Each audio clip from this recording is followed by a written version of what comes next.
Hi friends, welcome to our channel Tanish blogs. ఈరోజు నేను మీకు హెల్తీ ఇంకా టేస్టీ అయిన కార్న్ కరివేపాకు రైస్ ఎలా చేయాలో చూపిస్తున్నాను. ముందుగా కడాయి పెట్టేసుకొని అందులో కొంచెం ఆయిల్ వేసుకొని ఈ కరివేపాకు మొత్తం కొంచెం డీప్ ఫ్రై అయ్యేలాగా వేపుకోవాలండి.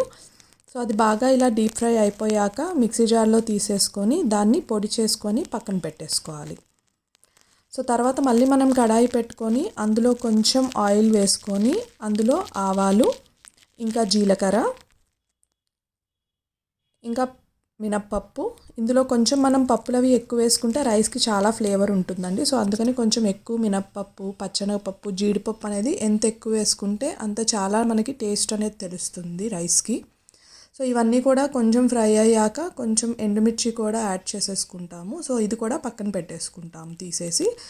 సో అలాగే మనము దీనికి ఒక మసాలా యాడ్ చేస్తాం. అది వచ్చేసి ఆనియన్స్, పచ్చిమిర్చి, ఇంకా మిరియాలు, చెక్క మొగ్గ, జీడిపప్పు, అల్లం ముక్కలు.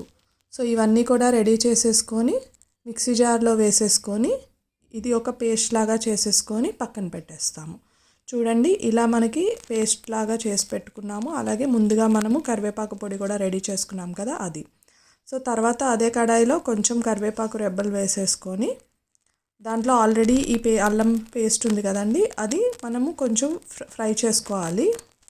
సో ఇలా డీప్ ఫ్రై అయ్యాక పక్కన పెట్టుకొని, సో అలాగే మనం కార్న్ కూడా కొంచెం ఉడకపెట్టుకోకుండా ఇవి ఫ్రై లాగా చేసుకుంటే చాలా టేస్ట్ ఉంటుంది.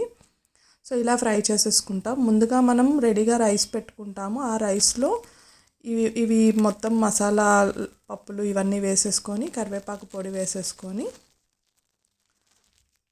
అలాగే ముందుగా రెడీ చేసుకున్న మసాలా కూడా వేసేసుకుంటాము. ఇంకా స్వీట్ కార్న్, దాంతోపాటు మనకి రైస్కి తగినంత సాల్ట్ కూడా టేస్ట్ కోసం యాడ్ చేసేస్తాము. సో ఇవన్నీ అలాగే కొంచెం కొత్తిమీర. సో ఇవన్నీ నీట్గా కలిసేలాగా మిక్స్ చేసుకుంటామండి. సో చూడండి, ఫ్లేవర్ అయితే చాలా బాగుంటుంది, ఇంకా చాలా టేస్టీ ఉంటుంది. ఎంత కలర్ఫుల్గా ఉంది కదా. Thanks for watching the video and please subscribe our channel.